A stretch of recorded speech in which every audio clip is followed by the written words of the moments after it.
Where's my sister?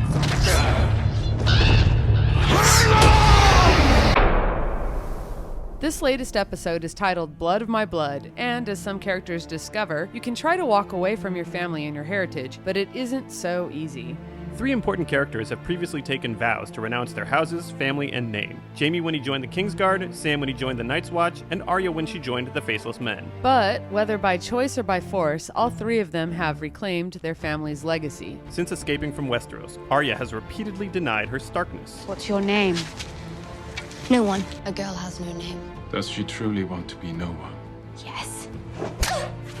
Arya might have been able to abandon her name, but there's more to Starks than that. They have a core sense of fairness and justice. When faced with the task of killing a good person, Arya instead chose Stark family values over the Assassin's Code. Remember, Starks not only believe in justice, they believe it's cowardly to kill from the shadows. The man who passes the sentence should swing the sword.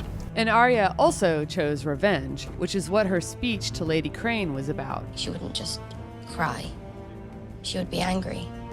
She would want to kill the person who did this to her. After watching her family trauma relived for, as she notes, 3 days of the play, Arya has decided that vengeance is what she truly desires, and so she takes her sword, a symbol of her Stark ancestry, and leaves to return home. Sam also got his hands on a sword.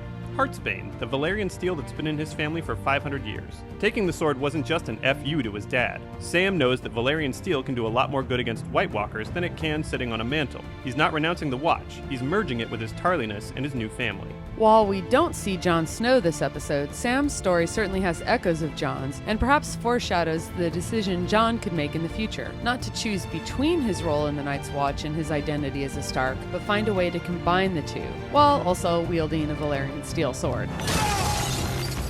Jaime didn't want to leave the Kingsguard, but Tommen pulls a Sir Barristan and strips him of his white cloak.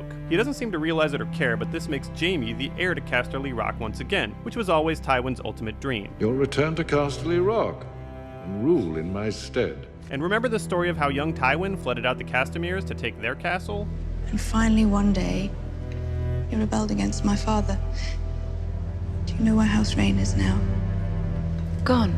I not say slaughtered. Every man, woman, and child put to the sword. I remember seeing their bodies hanging high above the gates of Casterly Rock. My father let them rot up there all summer. It was a long summer. Cersei tells Jaime to remember that kind of Lannister ruthlessness as he heads for Riverrun. Show our men where their loyalties belong. Show them what Lannisters are, what we do to our enemies. Some characters who reclaimed their home this season never forgot who they are. Daenerys has collected a number of titles in the years we've known her. Khaleesi, the Unburnt, the Mother of Dragons, the Breaker of Chains, you get the picture. But, as she reminds her Khalasar from the back of the dragon, she's still focused on the first title she ever wanted, Queen of Westeros. She apparently just needs a few ships. Okay, well, like 1,000. And while he's only mentioned and not yet seen, the Blackfish, aka Catelyn's uncle Brynden Tully, has quite literally returned home and kicked out the phrase. You didn't lose Riverrun. You let the Blackfish take it from you. He surprised us.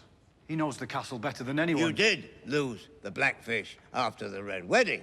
You had him right here in this hall, and you let him leave. And when I told you to hunt him down and kill him, you couldn't find him. Jaime seems to think retaking the castle will be a cakewalk, but this episode shows how hard it is to force people to give up their home and identity. Marjorie seems like she's going in the other direction, turning her back on her family and embracing the faith in the High Sparrow that has humiliated the Tyrells. But is she really being sincere? The last time we saw her, she was fiercely devoted to her house. You are strong. You are the future of our house, the future of our family. The smart money says that Marjorie is doing all of this to save Loras, the lone heir to House Tyrell, and that puts her in line with our other loyal characters. Make it stop.